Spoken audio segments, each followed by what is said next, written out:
gases of decay. And as gators are plowing through the bottom, looking for turtles and amphiumas and sirens and snakes, because they live down there too.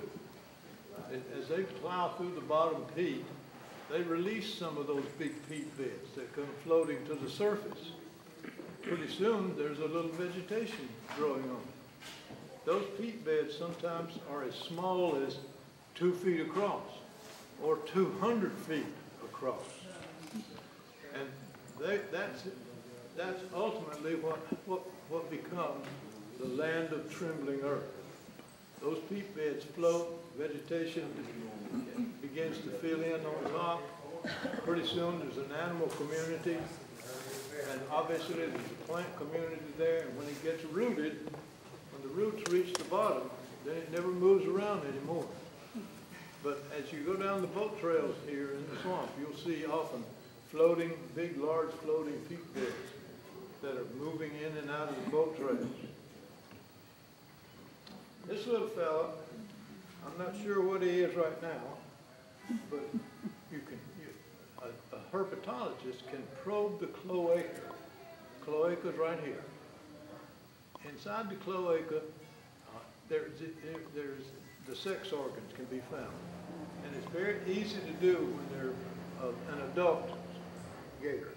Very easy to tell the difference, boys and girls.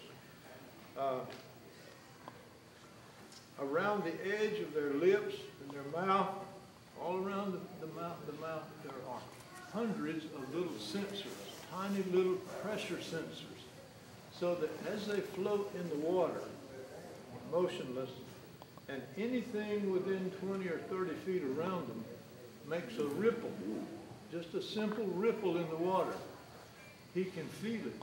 And he not only can know where it is, he'll turn to face it. He'll turn right in that direction. He has, in his, when he's looking forward with 25-degree angle, he has binocular vision. Yeah, he's calling somebody.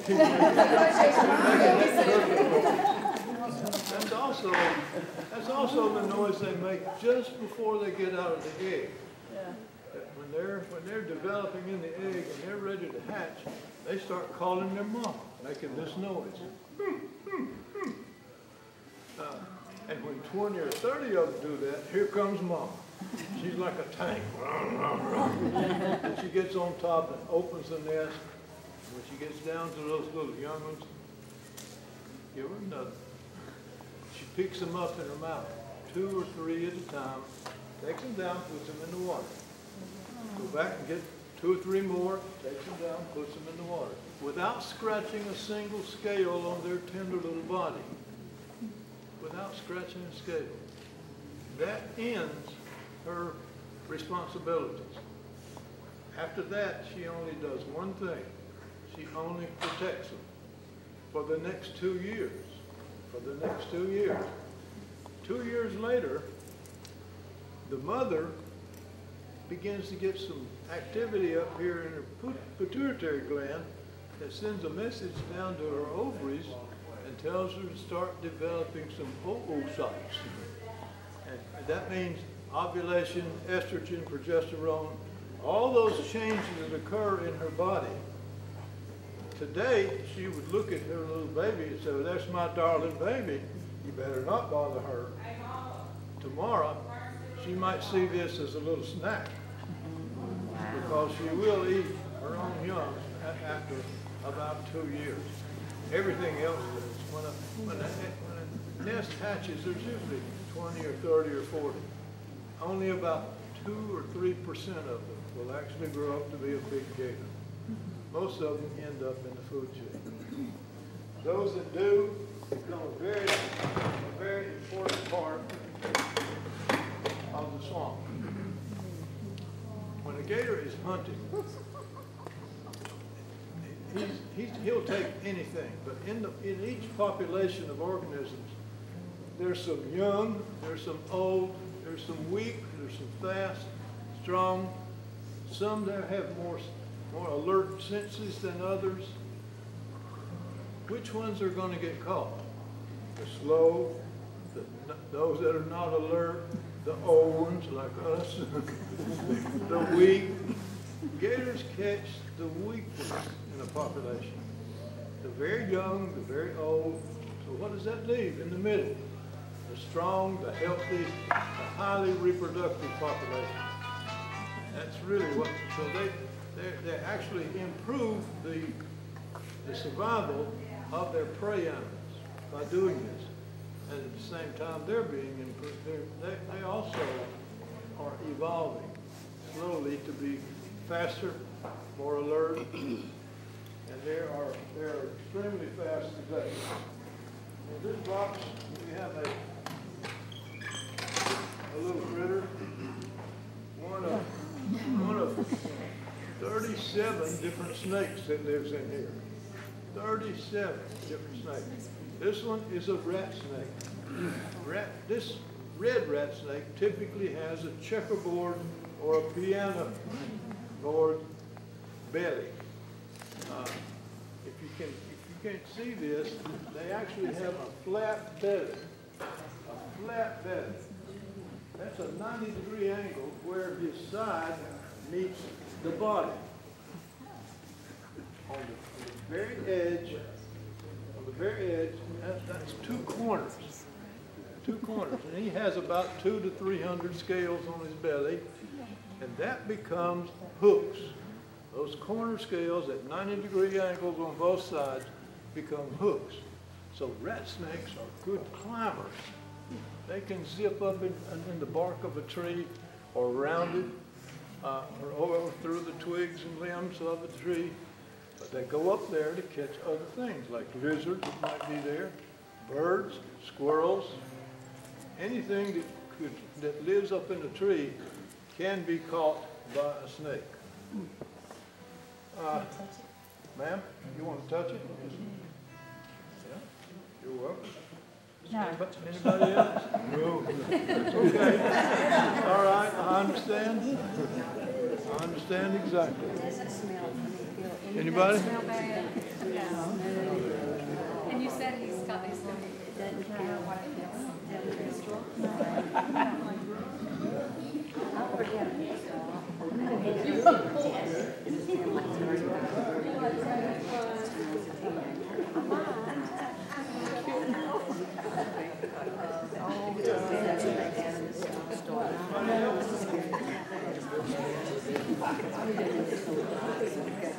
I don't want to touch you.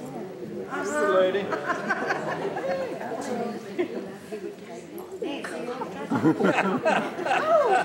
Anyone else? Here's the lady. No. I want to touch them.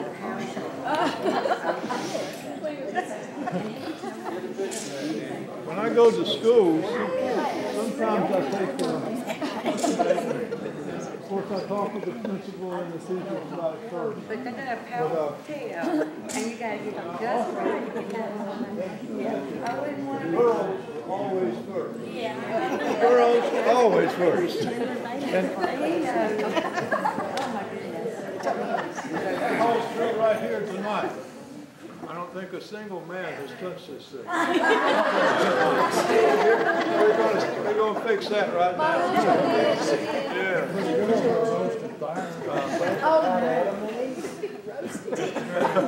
Yep.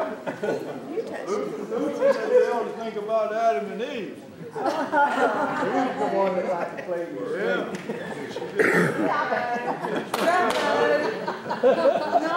Actually, this animal I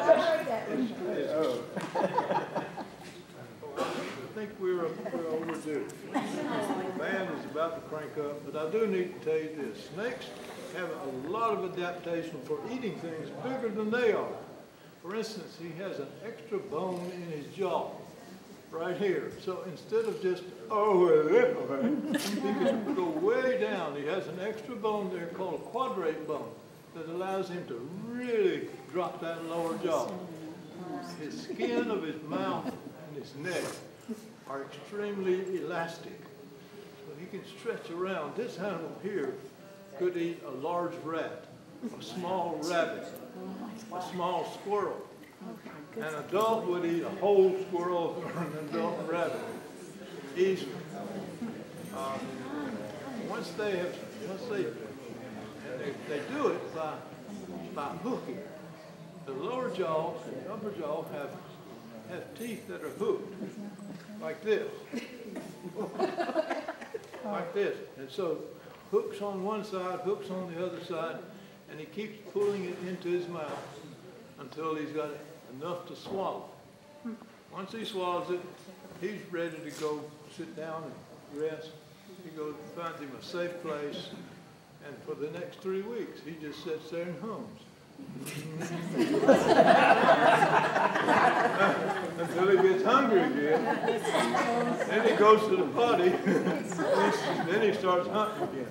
But hunting they're very successful hunters. That's why they're still here on this earth. If you have snakes around your house, you're lucky.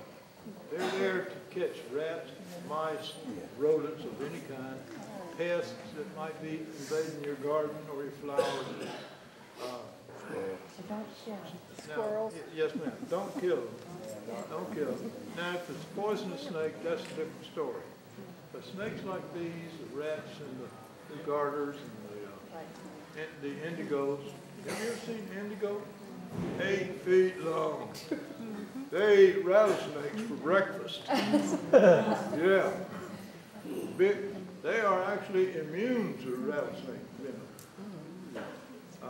Tell them about the southern king snake. Southern king snake. There's several that can do that. Yeah, the southern king snake is also immune to it and will do the very same thing. So we're fortunate here to have 37 different kinds of snakes, and they're all a part of this system that we call Okefenokee. Thank you for your patience.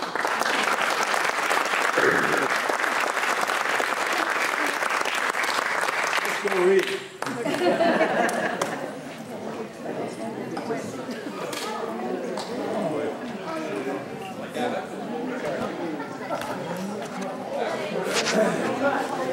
I'm not going to touch I'm not going to touch it.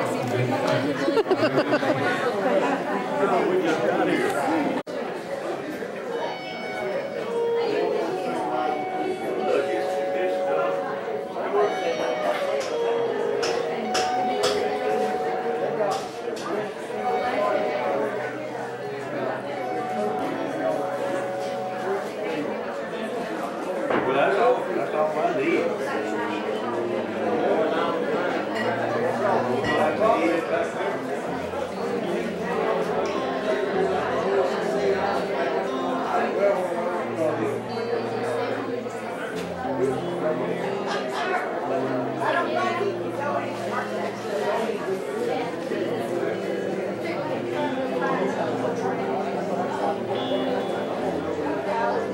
Or you don't like it? That piece is a little tough. The longer you chew it, the bigger it gets. No, I like them. It's all right. No, I'm all right. What else I got over there? Deer meat. I done eat it. It's good. Tender. The pieces I got.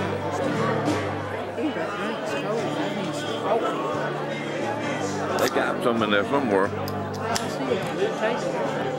I heard somebody say, coffee, I found some coffee. They were excited. Catch a piece of deer meat. I didn't. I got a piece of the gator tail. It's good. Real tender.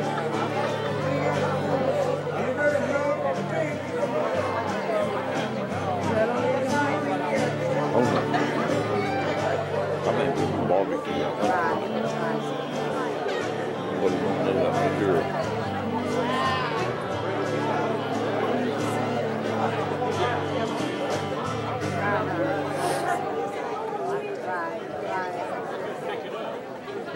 And you live here or in Florida?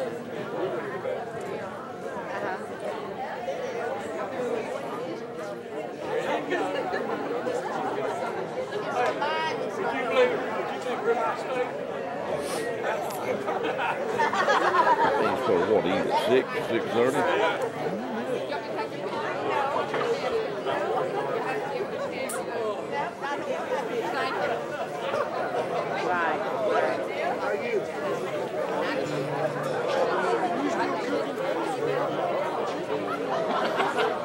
I'd feel better if I put it on.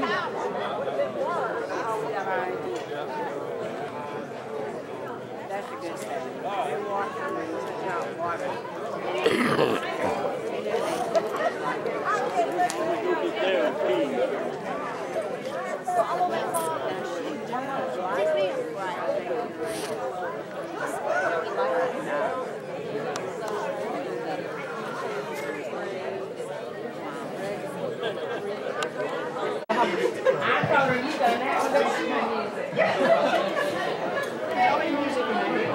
I told Mickey to go get you and y'all dance for her.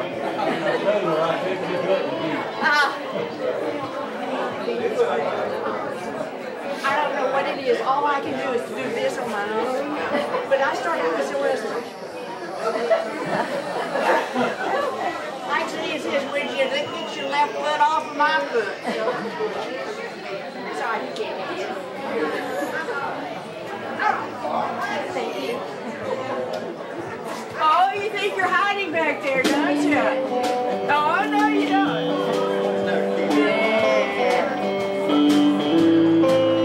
Please tell me we weren't on camera. Ma'am? Please tell me we weren't on camera. Oh, no.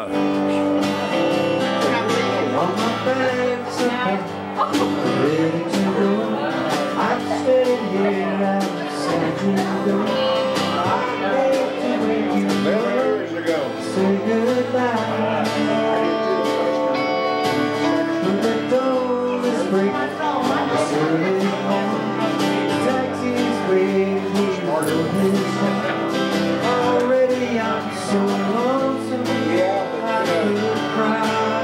I was driving to work the other day. Riding down Silver Seas Highway.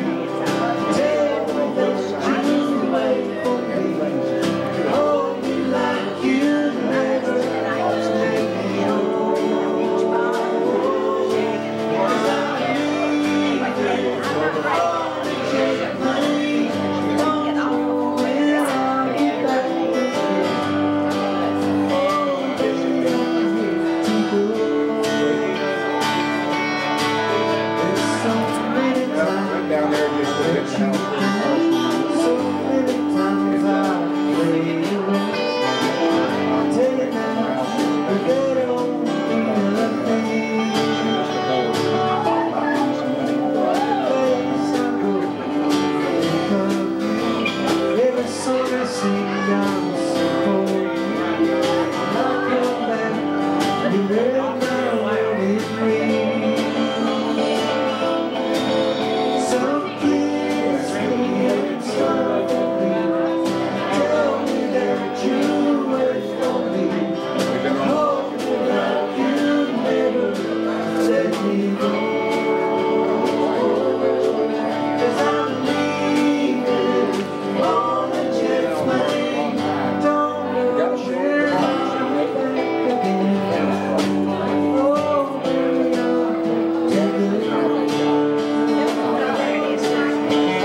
that saved a wretch like me. I once was lost, but now I'm found. Was blind, but now I see.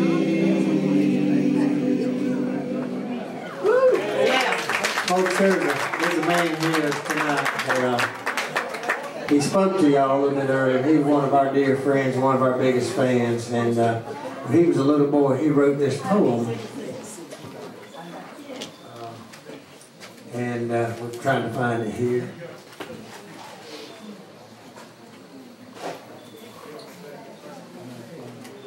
Would y'all like to hear my poem, Ode to a Cat?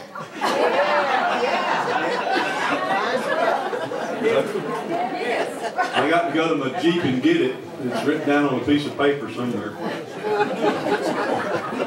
Seriously, I did literature for a little while in high school, as y'all can tell when I talk. Tony, and something else he does really well, he does a really good cow. Sing a cow, Tony.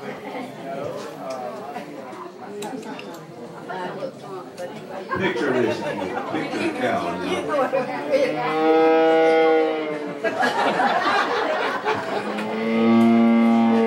That cow was raised up next to the railroad track.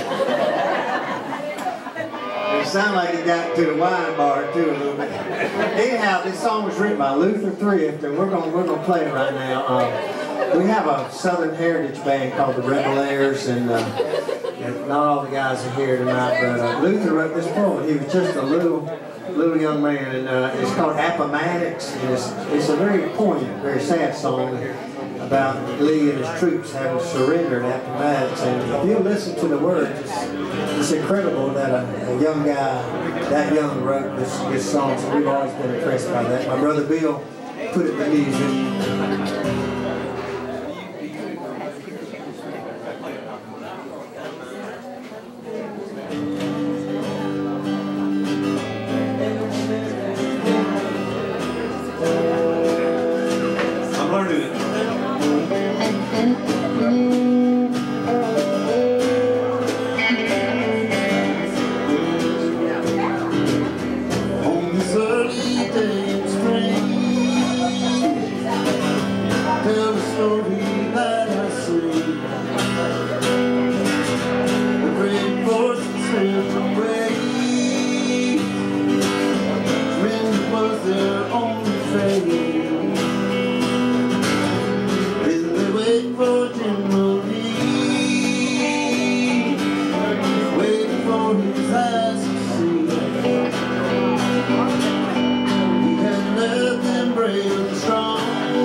We made 10 million on it. Your check's in the mail, okay? You were 16 when you wrote that, right?